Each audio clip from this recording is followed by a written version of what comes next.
Gurve Gaurachandraya Radhikaya Tadalaye Krishnaya Krishna Bhaktaya Bhaktaya Namo Namo. So now we're going to speak about the card called the Empress card. Empress card is the number 3 card in tarot, and this is the card for planet Venus, representing all the feminine beauty, nourishment, procreation, affection, kindness, pleasures, joys. In the Hermetic Tarot, the Empress card is also surrounded by many coins, means it's giving you so many material boons and also spiritual boons. So Empress card can be seen many ways as the first layer of the body. Yeah, like as the magician is the mind, intelligence, and high priestess is the mind, is more external. So the Empress card now is more external, how you enjoy this material world. It becomes more in a physical platform. So all the pleasures are linked with the Empress card. So planet Venus is extremely interesting aspect in Vedic astrology. It is maybe more confusing in Western astrology, but in Eastern Vedic astrology, planet Venus is absolutely amazing stuff. Yeah. So planet Venus is understood to be the place where all the demons reside. All the demons are very much attracted to the planet Venus energy. Why is that? Because the planet Venus is giving all the pleasures. It's ruling. It's called Sukara. Sukara actually means semen. Yes. So this material world works on the basis of sexual attraction. Everyone wants to ultimately experience the pleasure of the sex desire fulfilled. So this, as the Venus planet rules the semen itself, it's kind of the central pivot of all these desires and demons. This is their main desire. They don't go beyond it, or they can't find anything that tastes better, like any other experience that brings them more satisfaction. So therefore, they really adore the Venus energy. Yeah, so Sukara is the aspect of Venus. It also rules the diamonds, yeah, the glitter of the diamonds. It makes it very attractive for the demons. So now, in astrology, of course, Venus gives all the boons and benedictions and joys, but in an esoteric lore, the Venus is in the side of the demons many, many times. Then demons have their teacher, their guru, their guide, and his name is Sukar Acharya, Acharya of Venus. So how to bring the maximum pleasure in this world? He has all the Vedic knowledge. He is extremely high elevated, like a rishi or guru, who is like absolute master of knowledge and how to bring maximum pleasure for you. So all the demons that worship Sukracharya.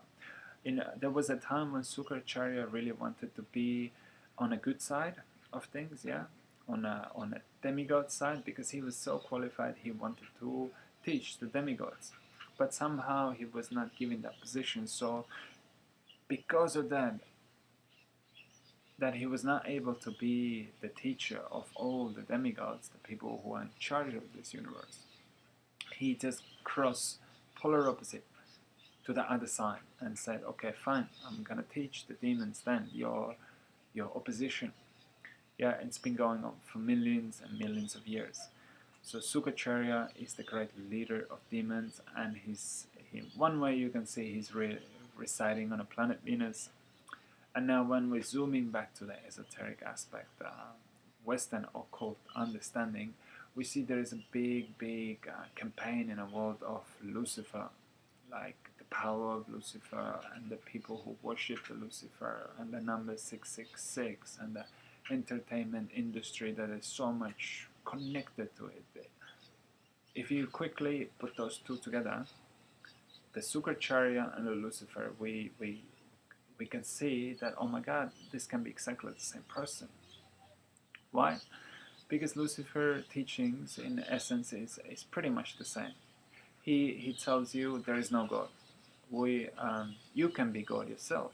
Just perfect yourself, have a perfect knowledge, you can enjoy this world better than anyone else. You can be in charge of this world. Ultimately, you can become a God himself. So that's very similar teaching of Sukacharya. He's in a competition with God. He's teaching all the demons how to defeat God or possibly have rage war against God and take over this world, take over this planetary system and have maximum pleasure.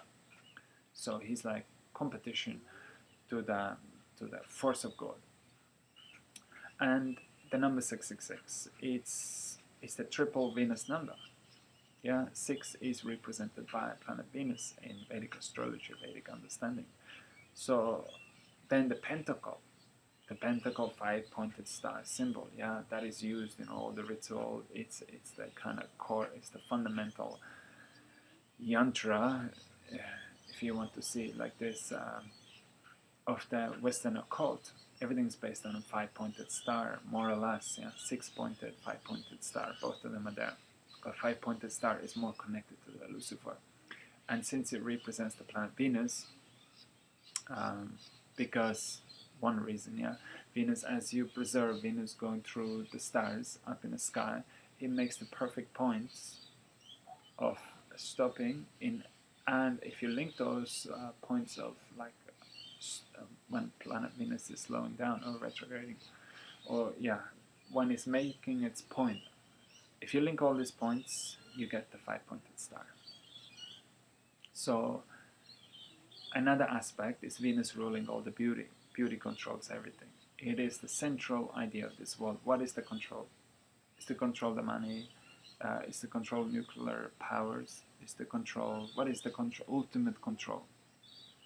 It's none of this. Perhaps what we put out. The ultimate control is the beauty. Yeah, beauty controls everything and everyone, for sure. 100%. You can look. It's evidence non-stop out there. Like the modern media tries to convince you about something else, and the education system, beauty is relevant to the preserver. No, it's never like this. Everyone agrees on a beauty. Beauty has a proportion. Perfect proportion forms the beauty. So everyone agree on beauty. Means beautiful beaches, beautiful houses, beautiful cars, beautiful girls, handsome boys. It's all based on a proportion. If the proportion is perfect, close to the perfect, everyone agrees. Yes, she is amazing. Yes, he is amazing. The golden ratio hidden in a 5-pointed star, the pentacle, is the formula of beauty, and the Venus is kind of ruling that beauty. So, temptation to enjoy this world is kind of involved in Venus. So, what else can be said of the feminine aspects? Yeah, there's Emperor card and Venus card. So Venus can be all the women and feminine side, and Emperor is like the counterpart to this. So Venus can be also mother and a person who's very kind and compassionate and nourishing. Venus is also considered to be the energy that by the power of which everything is done. So here in this world, in Vedic understanding, they will tell you actually in reality there is only one power, one reason why everything is done in this world. What is that reason? Is to please the opposite sex, and ultimately to please women. So everything, every single. So you can see planet Venus as the general motivation of everything that is done. It's also the card of ultimate illusion, because the soul is so enhanced, enchanted by the power of illusory energy that it can never leave it.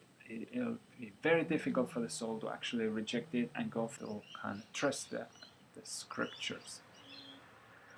So Venus can be seen in the Vedic astrology and the Vedic scriptures, through the Vedic scriptures, as a Durga Devi. Yeah, Durga Devi is in charge of material world. He creates that material world. He gives birth to this material world.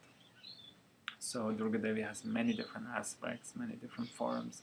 He can be extremely beautiful. Parvati, or he can be a most fearsome force.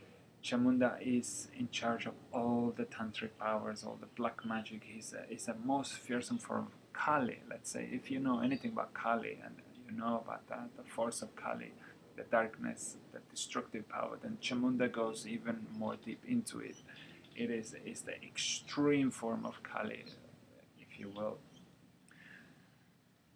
So Venus has all these sides: the extreme evil, the extreme beauty, the extreme benedictions, everything. The material world in its prime, it is in a Venus card or Empress card, and mostly related to trying to enjoy it. Yeah, material world can be a place, okay place, if you're not trying to excessively enjoy it. Yeah, a lot of rishis. Um, they don't see the place good or evil. They just see it is here. It has a purpose. But usually, what makes a person demon in a Vedic understanding is that they're trying to conquer it and they're trying to be in charge of it, and they're ultimately trying to be the god itself, the ruler, the boss of this world, and that makes this concept of demoniac, because ultimately everything is under control of time, and time takes everything, so it makes the endeavor useless, or temporarily, maybe not useless, but temporarily. So you should consider what is the best thing to enjoy, what is the best goals of this world. Is it the world of Venus, material world, or should you look towards the spirit?